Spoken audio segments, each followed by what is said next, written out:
Oke, terima kasih atas waktunya. Sebelumnya, Assalamualaikum warahmatullahi wabarakatuh.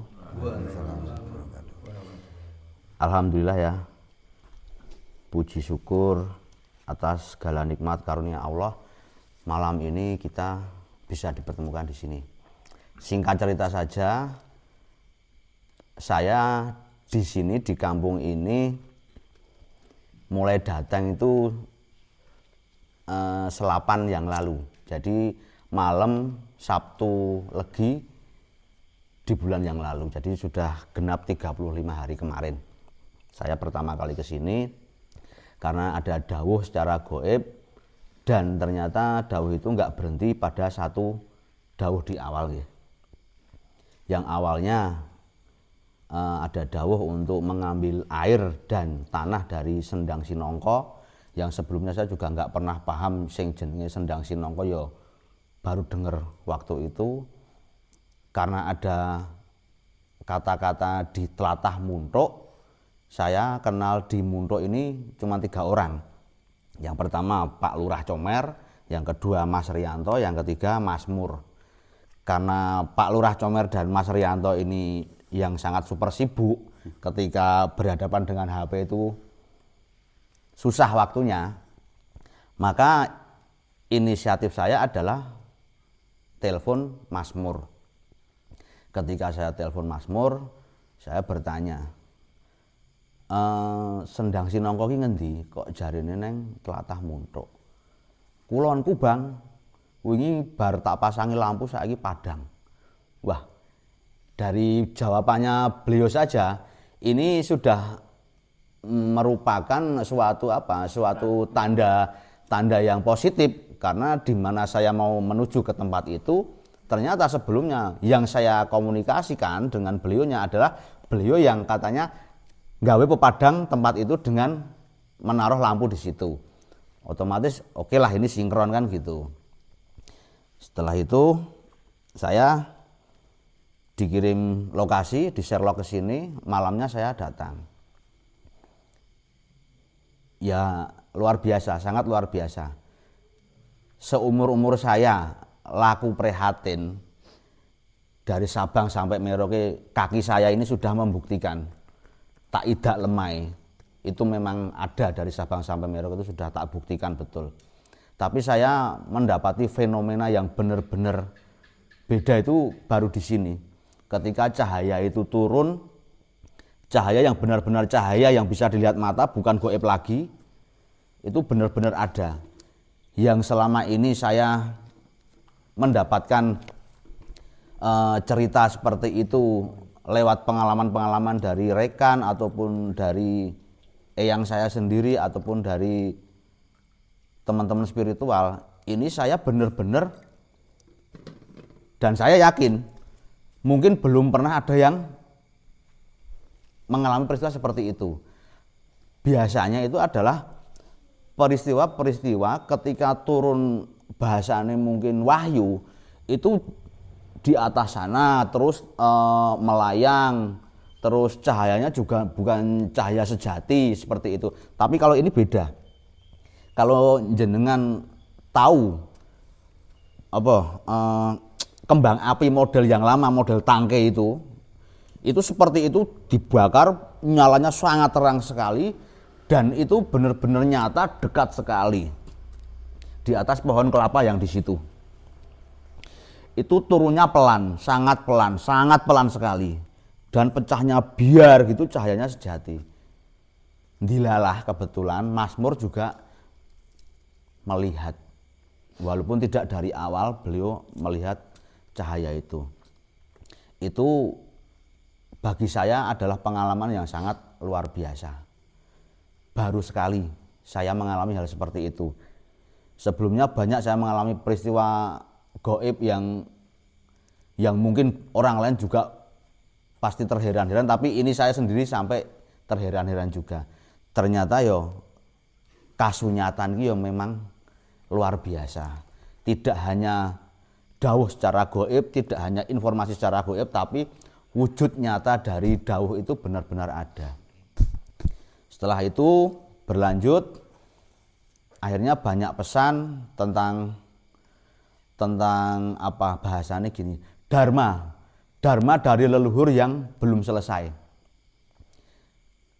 Dharma itu dharma yang bagaimana? Yaitu apa? Cita-cita para leluhur kita yang ingin mensejahterakan, memakmurkan rakyat, kehidupan rakyat. Jadi apa? Leluhur yang mana ini? Leluhur yang pada waktu itu mempunyai posisi, mempunyai peran, mempunyai kedudukan yang di situ bisa dikatakan pihak-pihak yang memimpin atau sebagai penguasa yang di situ punya cita-cita agar rakyatnya itu sejahtera. Tapi karena pada waktu itu belum terlaksana, akhirnya ya dawuh kepada kita yang masih ada di sini, generasi-generasi kita. Itu sudah selesai, dari sendang ini sudah selesai. Ternyata pangandikannya adalah apa? Informasinya bahwasanya itu adalah wahyu tumuruning Mataram. Saya sendiri nggak punya pemikiran untuk ke arah itu, saya nggak punya target-target ke arah sana. Tapi ternyata dawuh itu adalah tentang wahyu tumuruning Mataram. Saya pikir sudah selesai. Ternyata tidak. Saya diarahkan untuk ke Sendang Sirihan. Yang sudah sampai sana, sebelum ke Sendang itu saya silaturahmi dulu ke tempat Mbah Hadi ya, Mbah Hadi. Saya disampaikan bahwasanya di sana ada Sendang Sirihan dan lain sebagainya. Lalu saya berusaha berkomunikasi dengan entitas yang ada di sana, tapi ternyata yang rawuh pertama itu adalah Raden Wijaya, yang di situ menjelaskan bahwasanya dulu pernah berada di tempat itu bersama 12 orang, sampai pada akhirnya menyusun strategi hingga lahirnya Mojopahit. 12 orang, saya tanya kenapa 12? Dan dijawab bahwasanya 12 itu adalah njangkepi dino pitu pasaran 5, jadi 12. Seperti itu. Setelah itu beliaunya sudah pergi. Saya tanya sama Mbah Hadi, berarti yang lenggah di situ Raden Wijaya nggih, Mbah? Oh, sanes. Lho sinten? Yang Rujak Beling. Loh, yang Rujak Beling. Terus tak jawab lagi. Langsung rawuh. Ada pangandikan bahwasane arti dari Rujak Beling itu adalah apa? Guru ngejak eling. Jadi adalah mengingatkan tentang apa? Tentang eling. Dalam hal ini ketika kita ngomong ke eling itu urusannya mesti dengan apa? Dengan ketuhanan. Dengan ketuhanan berarti apa? Semua adalah dalam rangka untuk menjaga nek bahasane Islam itu ketauhidan. Kan seperti itu. Tidak lepas dari itu. Karena ketika semuanya berawal dari ketuhanan, itu apapun yang akan kita lakukan adalah mawujud apa? Budi pekerti sing luhur, adab yang bagus, yang mulia, kan seperti itu.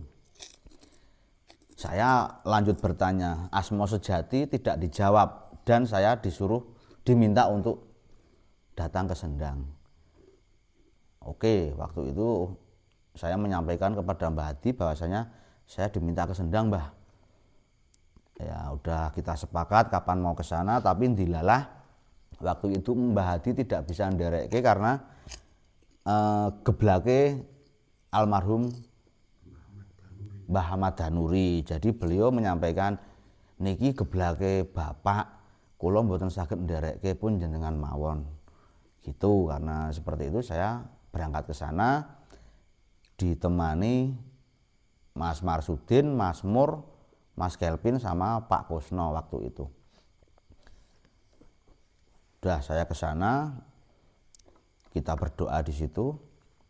Ya nyun sewu, ini terus terang saja karena yang saya alami ya tak terus terang wae.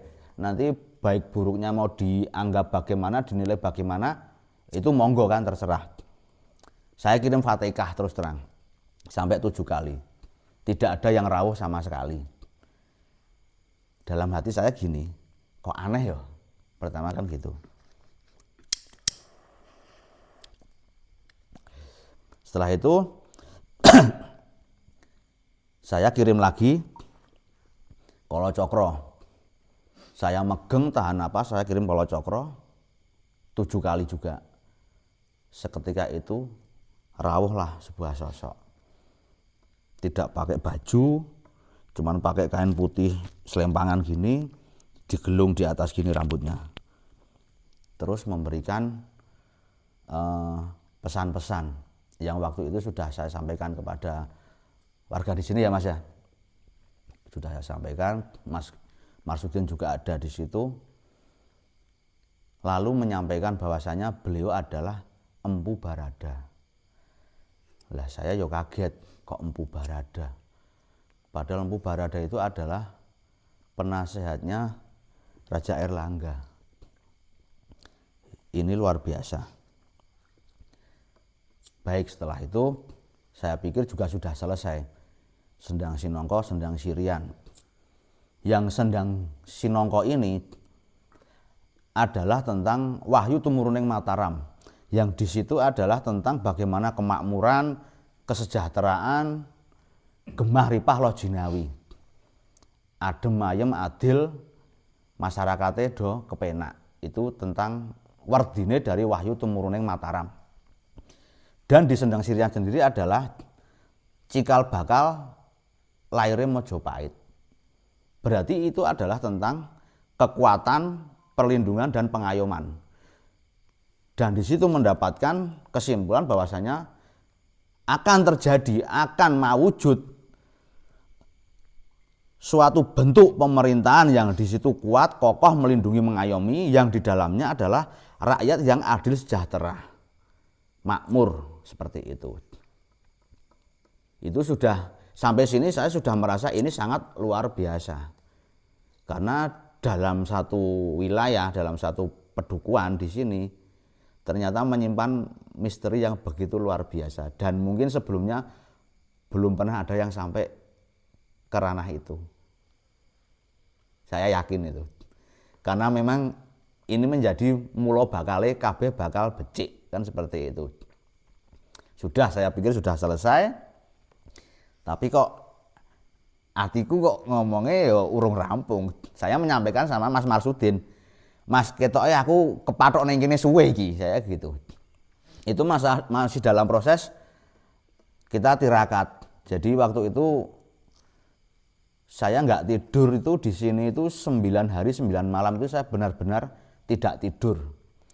Dan ini tidak ada kaitannya dengan apa yang ini loh. Mungkin pernah dengar sing do dijenenge bocah ajaib ngerti ra? Habib sing jare rong dina ra turu.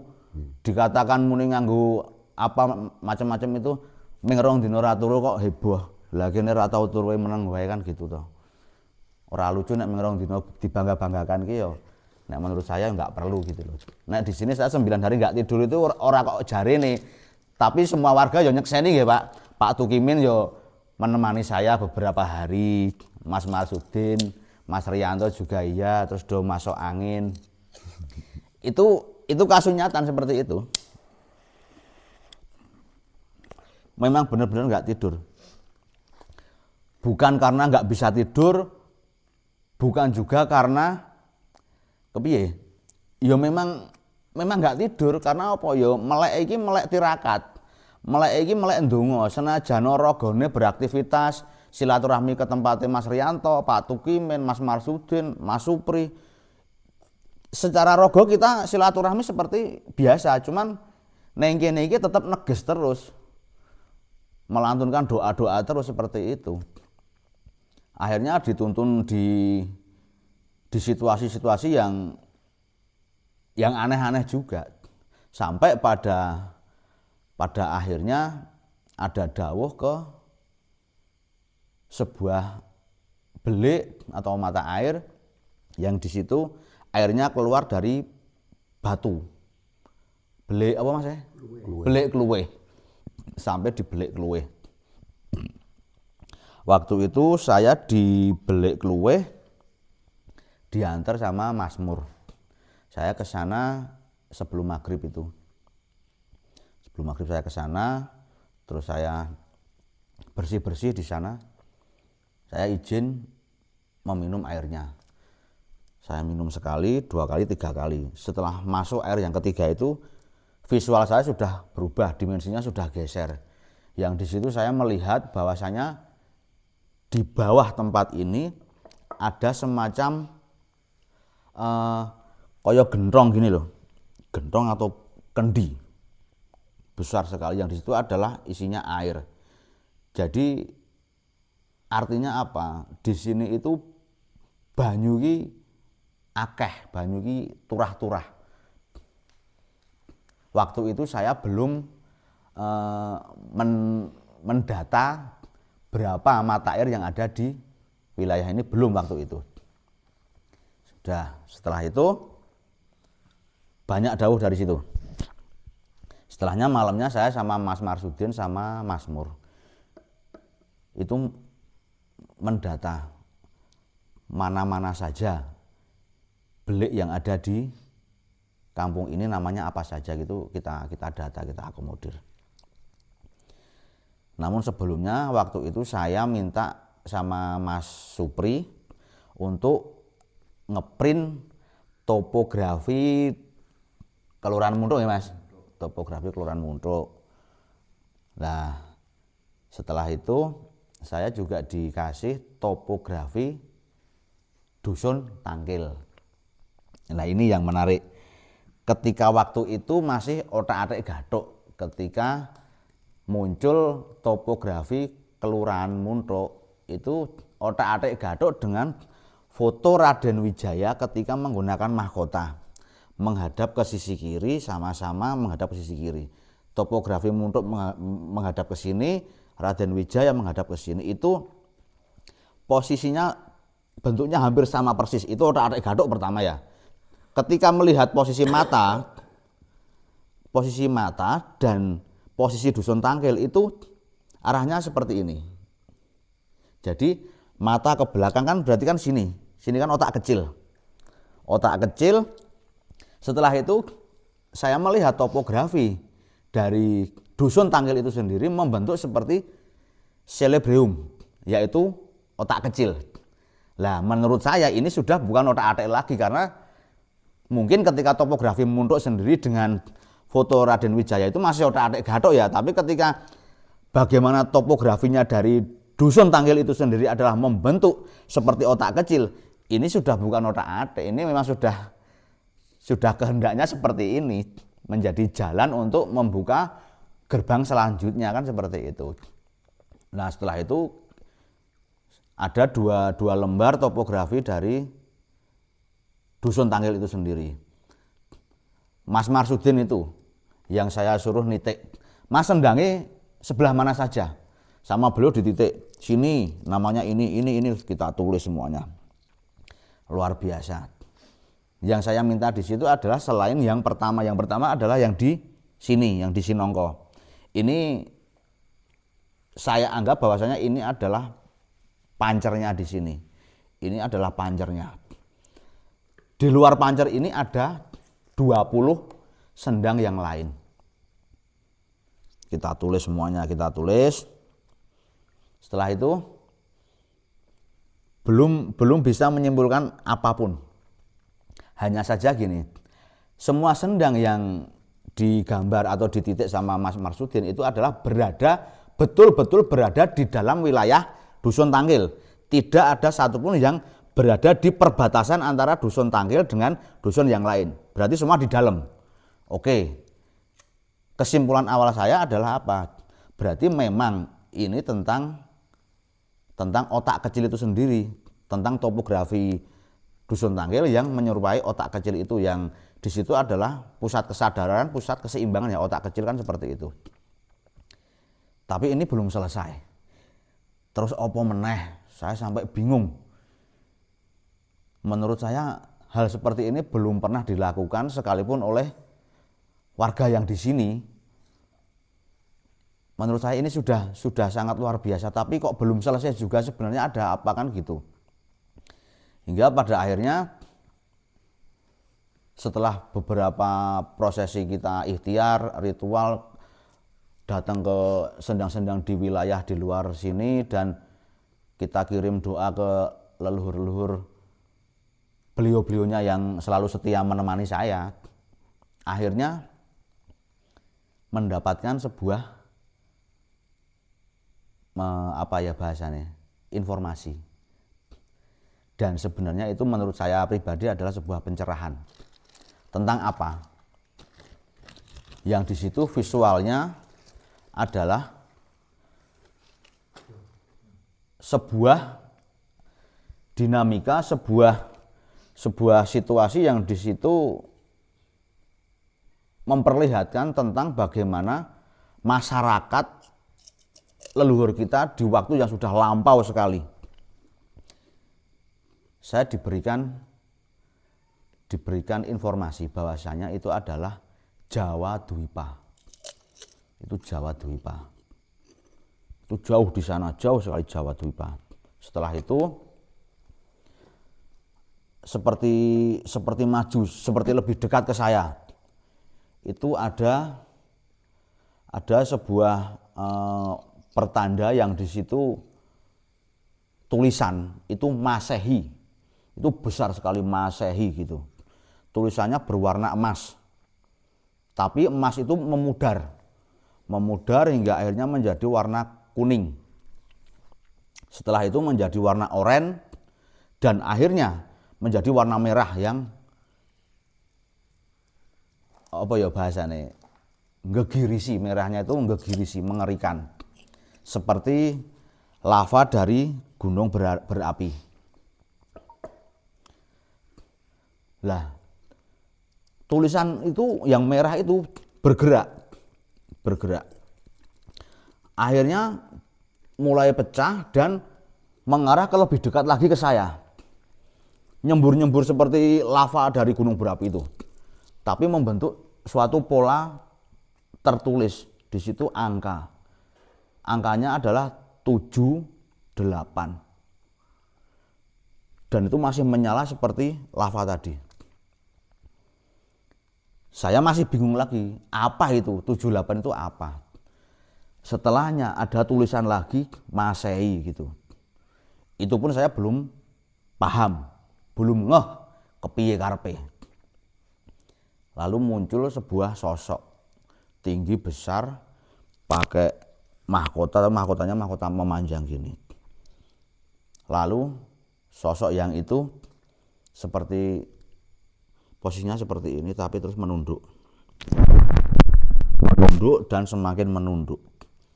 Dari arah yang tadi disampaikan bahwasanya di sana adalah Jawa Dwipa, itu seperti melontarkan sesuatu, seperti melempar. Dan ada pangandikan apa? Tan Aran Aji Soko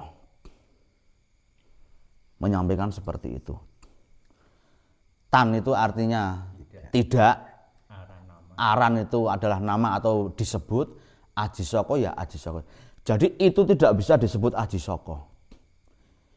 Lah, ini benar-benar merusak beberapa informasi yang sudah saya ketahui sebelumnya. Karena ketika ada kata-kata Aji Soko, berarti 78 Masehi itu adalah itu tahun 1 Saka.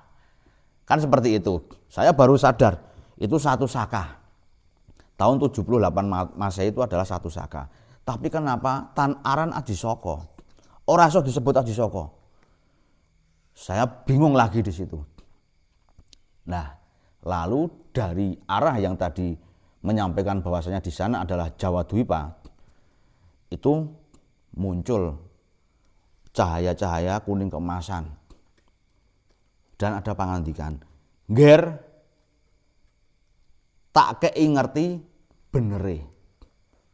Muncul carakan Hono Coroko, masih sama Hono Coroko. Selanjutnya adalah Doto Sogolo. Di situ saya sudah mulai merasakan sesuatu yang aneh. Permukaan kulit saya itu sudah mulai seperti kayak dikipasi gini, sudah silir-silir gitu. Nah, ketika dalam situasi seperti itu kan saya sering mengalami seperti itu dan saya harus bagaimana kan saya paham. Lalu saya lebih konsentrasi lagi, saya lebih fokus lagi. setelah Data Sagala padha Jayanya, sama dengan yang lama.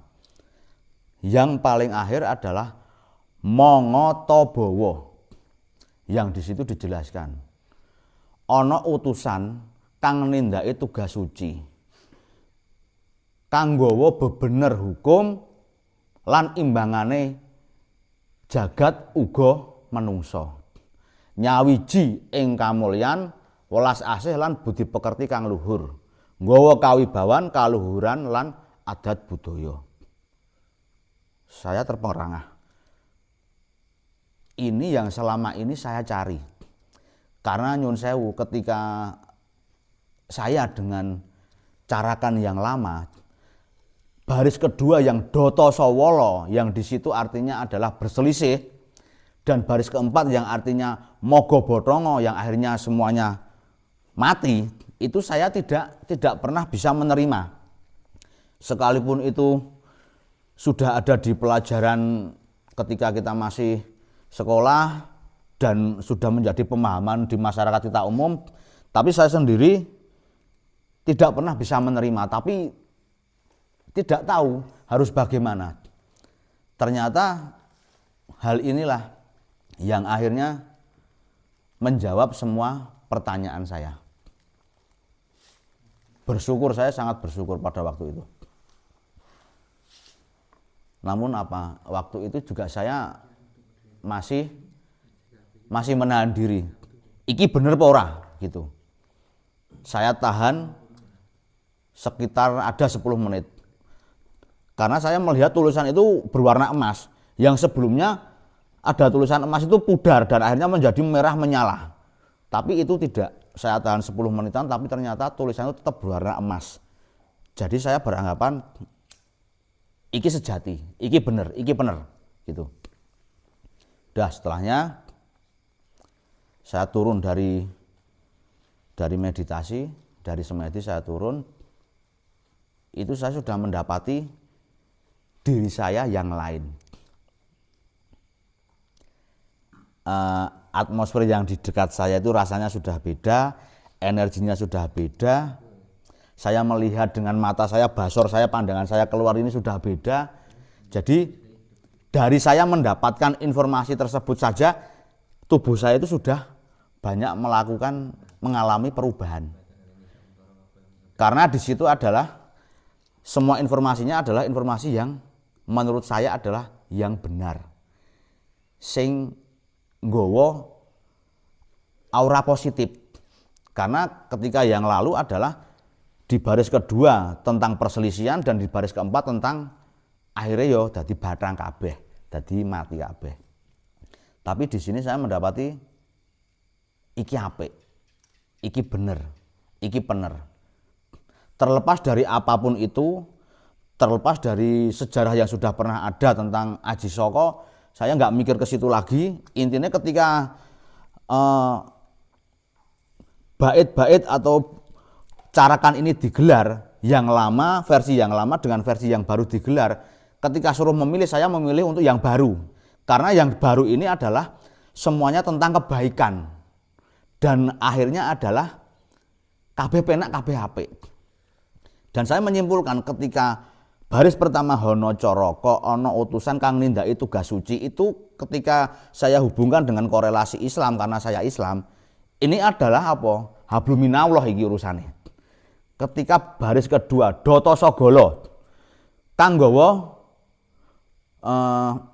hukum keseimbangan jagat dan manusia, ini kaitannya dengan habluminanas, dengan hablumina dunia, hablumina semesta, hubungannya manusia dengan sesama manusia, dengan manusia dengan alam sekitar. Baris ketiga padha jayanya manunggal ing kamulyan, welas asih lan budi pekerti kang luhur, Mangatabawa nggawa keluhuran, terus kawibawan, keluhuran lan adat budaya. Ini tentang konsep Islam yang rahmatan lil alamin, jadi menaungi segalanya dan semuanya. Ora pandang bulu, ora mung karena aku Islam kok terus jadi oleh rahmati saya saja, tidak, tapi seluruh yang ada di alam semesta ini adalah nanti mendapatkan kebaikan dari ini semua. Jadi gitu. Jadi tidak lagi tentang fanatisme terhadap suatu keyakinan. Sedangkan saya sendiri adalah orang Islam, tapi saya tidak akan pernah menyalahkan yang lain. Karena dalam agama saya sendiri juga dijelaskan tentang lakum dinukum waliyadin, yang di situ adalah secara bahasa untukmu agamamu, untukku agamaku. Tapi lebih dalamnya lagi adalah tentang apa? Toleransi. Itu tentang toleransi. Apa yang engkau yakini, silahkan engkau yakini. Apa yang saya yakini, itu yang saya yakini. Kan itu tentang toleransi. Nah, setelah saya mendapati itu semua, baru saya dilepaskan dari sesuatu sing ganjel ning ati. Kenapa saya kok ditahan di sini 20 hari? Ternyata apa? Njangkepi aksara 20 kuwi mau. Setiap satu hari itu adalah prihatin saya. Dan di hari ke-20 informasi itu dianugerahkan kepada saya. Dan setelah itu juga saya sampaikan kepada sedulur yang ada di sini, saya sampaikan semuanya. Iki lho sing tak dapatkan, sing tak oleh saka lakuku neng kene. Sampai hari ke-20 itu ya adalah ini. Dan alhamdulillahnya subhanallah, semua warga yang saya ajak bicara itu menanggapi dengan positif, bisa menerima dan apa? Sarujuk setuju. Banyak kejadian yang luar biasa, tapi ini sangat luar biasa menurut saya. Sangat luar biasa, di luar ekspektasi saya, sangat luar biasa. Tapi juga sebenarnya gini, jauh-jauh hari itu Pak Lurah Marsudi itu sudah pernah ke tempat saya minta tolong. Gus, tulung ewang-ewang ono goleki Siti Sepuh neng Tlatah Muntuk. Itu waktu itu sekitar tahun 2022. Terus tahun 2024 ketemu sama Mas Rianto sama Mas Mur juga membahas tentang hal yang sama. Tapi saya yo wis nggosek lah nanti dulu. Tapi kemarin itu selapan yang lalu saya sampai sini langsung dapat dawuh dari leluhur, dan saya wis ora iso selak, ora iso mundur, hingga akhirnya perjalanan itu saya lakukan. Dan akhirnya malam ini kita kumpul di sini, kita membahas bagaimana kita bisa nyawijeke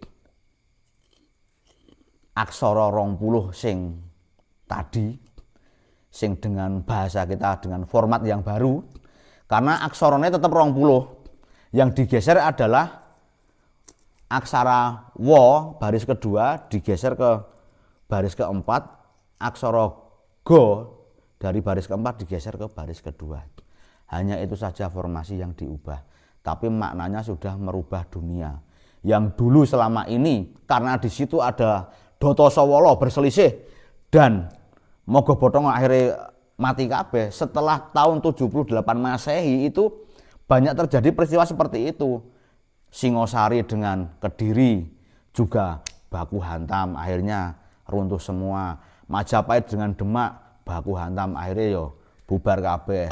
Dan sekarang ini Mataram Islam, Jogja sama Solo mau nggak mau ya harus diakui podo wae. Jangan lagi ada seperti itu, jangan lagi ada Doto Sawolo agar tidak Mogo Botongo, kan seperti itu. Makanya pelajarannya adalah apa? Jangan kita berselisih, ben supayane ora do mati, kan seperti itu. Lah ini monggo kita malam ini kita di sini membahas tentang bagaimana langkah kita nyawijeke manunggalke dari ukara tersebut dengan apa? Dengan jagat yang mana? Karena saya mendapatkan pepadang itu di sini, informasi itu di sini, ya berarti manunggalke dengan jagat yang ada di sini, berarti di dusun ini. Di dusun ini. Lah le manunggalke piye? Nek manunggalke rasane iki masing-masing bisa dilakukan dengan pribadi masing-masing, dengan memahami dari kajian itu sendiri dan meyakini serta menjalankan. Tapi ketika secara total lahirnya, wujud fisiknya bagaimana, lah itu yang akan kita lakukan dengan apa? Nanti kita melakukan prosesi patok aksara di 20 titik sendang yang ada di dusun Tangkil ini. Karena dilalah ya ada 20 titik sendang, selain yang pancer ini ada 20 titik sendang. Lah kuwi ya mewakili satu aksara per satu sendangnya kuwi wis nikmat Tuhan mana lagi yang kau dustakan. Ngono ki lho, sampai seperti itu. Saya itu sampai terheran-heran sampai Masya Allah ini luar biasa gitu. Tapi memang ini sudah menjadi keharusan yang harus terjadi.